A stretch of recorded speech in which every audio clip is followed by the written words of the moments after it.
दूर किसी जंगल में कालू कौवा और गोरी कवि रहा करते थे। कालू कौवा और गोरी कवि जो एक बेरोजगार कौवा और कवि थे, उनके पास करने के लिए कोई काम ना था। बस वह सुबह से शाम तक किसी न किसी पक्षी का दाना चुराते थे और उसे ही खाया करते थे। कालू जी, जंगल में सभी पक्षी के पास किसी ना किसी चीज का दुकान है, हमारे पास तो वह भी नहीं है। गोरी जी, आप ठीक बोली हैं। जंगल में सभी पक्षियों के पास छोटा मोटा काम करने के लिए दुकान है, हमारे पास तो वह भी नहीं है। कालू जी, क्यों नहीं हम लोग किसी चीज का दुकान खोल लेते हैं। गोरी जी, हम किस चीज का दुकान खोल पाएंगे, हम तो बचपन से ही दाना चुरा कर खाते हैं। कालू जी, ऐसी वैसी कोई बात नहीं है, क्यों ना हम लोग टमाटर का दुकान खोल लेते हैं। गोरी जी, क्या बात बोल दी आप। मगर गोरी जी, टमाटर का दुकान खोलने के लिए हम लोग टमाटर कहाँ से लाएंगे?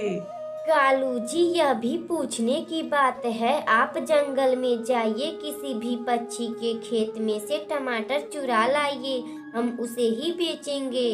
गोरी जी, हाँ यह सही है, आप बहुत अच्छी बात बोली हैं, मैं अभी जा रहा हूँ। इतना बात कहकर कालू कौवा टमाटर का खेत खोजने चला जाता है। कालू कौवा उड़ता उड़ता जंगल में टमाटर का खेत की तलाश में चारों ओर घूमता है। तभी उसे रास्ते में उल्लू जमींदार का टमाटर का खेत दिखाई देता है। कालू कौवा बिना कुछ सोचे समझे उल्लू जमींदार के टमाटर के खेत में जाता है और कुछ टमाटर चुरा कर अपने घर लाता है।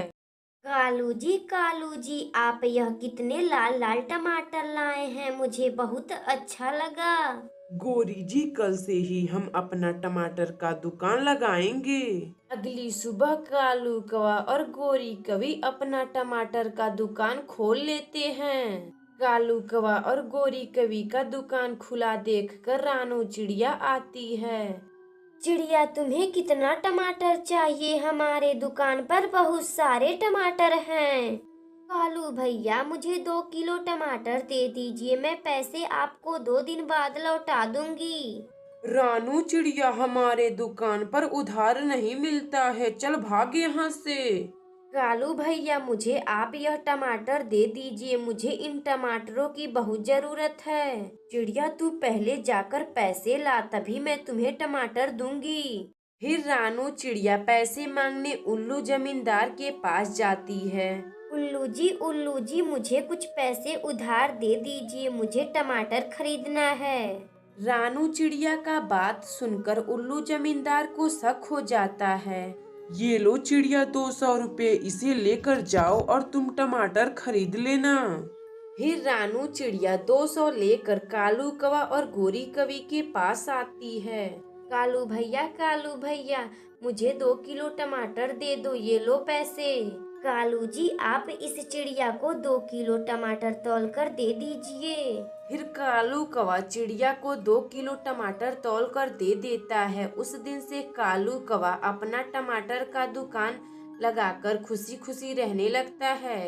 अगर आपको यह कहानी अच्छी लगे तो वीडियो को लाइक करें और चैनल को सब्सक्राइब करें और बेल आइकन को दबाना ना भूलें।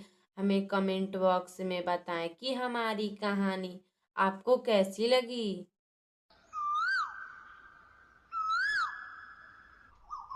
दूर किसी जंगल में कालू कौवा और गोरी कवि साथ में मिलजुल करके रहा करते थे। कालू, मेरे प्यारे पति कालू, बरसात का मौसम आने वाला है, हमारा यह घर बहुत पुराना हो चुका है, आप जाइए घर बनाने के लिए लकड़ी इकट्ठा कीजिए। गोरी जी, इस जंगल में लकड़ियाँ कहाँ मिलेगा? कालू जी, आप जाइए जंगल में कहीं लकड़ियों का व्यवस्था कीजिए, आपको जरूर कहीं लकड़ियाँ मिल ही जाएगा। गोरी जी, मैं अभी जाता हूँ और अपनी पत्नी गोरी कवि के लिए लकड़ियाँ लेकर आता हूँ। कालू कौवा फिर एक लंबी उड़ान भरता है। उसी जंगल में राजू कबूतर सूखी लकड़ियाँ तोड़ रहा था। अरे, मैं तो अपना रस्सी लाना भूल ही गया, मैं अभी जाकर अपने घर से रस्सी लेकर आता हूँ। इधर राजू कबूतर रस्सी लाने निकल जाता है। उधर दूसरी तरफ कालू कौवा आ रहा था। अरे वाह, यहाँ कितनी सारी लकड़ियाँ गिरी पड़ी हुई है। मैं इसे उठाकर अभी लेकर अपने घर चलता हूँ। फिर कालू कौवा सभी लकड़ियों को गांठ बांधकर अपनी पत्नी गोरी कवि के पास आता है। गोरी जी, ये लीजिए लकड़ियाँ, मैं जंगल से ले आया हूँ। कालू जी बहुत ही अच्छा, बहुत ही अच्छा। जो आपने इतनी अच्छी अच्छी चुन चुन कर लकड़ियाँ लाई हैं, मगर आप इतनी जल्दी कैसे लकड़ियाँ लाए हैं? गोरी जी, मैं जंगल में गया था, मुझे वहाँ किसी पक्षी का लकड़ियाँ तोड़ी हुई दिखाई देती, मैं उसे चुरा कर ले आया हूँ। कालू जी बहुत खूब, आप जो जंगल से लकड़ियाँ लाए हैं। कालू कौवा और गोरी कवि इधर गप्पे मार रहे थे। उधर राजू कबूतर रस्सी लेकर अपनी लकड़ियों के पास जाता है।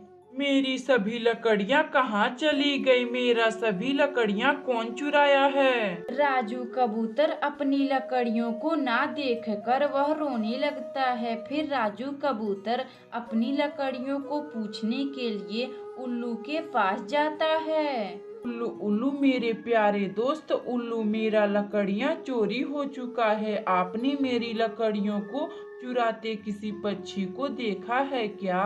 राजू कबूतर, जंगल में कालू कौवा को लकड़ियाँ ले जाते देखा हूँ। शायद तुम्हारी लकड़ियाँ कालू कौवा ने ही ले गया होगा। उल्लू दोस्त, आपका बहुत बहुत धन्यवाद। आपने बताया तो मैं अभी जाकर कालू कौवा के घर जाकर अपनी लकड़ियों के बारे में पूछकर आता हूँ। फिर राजू कबूतर कालू कौवा के घर जाता है और अपनी लकड़ियों के बारे में पूछता है। तभी गोरी कवि बाहर आती है। राजू, क्या बात है? बोल, तू मेरे घर क्यों आया है? बोल, क्या काम है? गोरी कवि, मैं जंगल में लकड़ियां काट कर रखा था। तुम्हारे पति कालू कौवा ने मेरी लकड़ियां चुरा लाया है। राजू कबूतर, तेरी इतनी मजाल कि तू मेरे पति कालू कौवा को चोर बोल रहा है। चल भाग यहाँ से।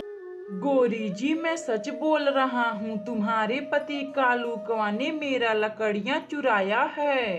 गोरी कवि और राजू कबूतर के बीच में बहुत बातें होती हैं। फिर थक हार कर राजू कबूतर वहां से चला आता है।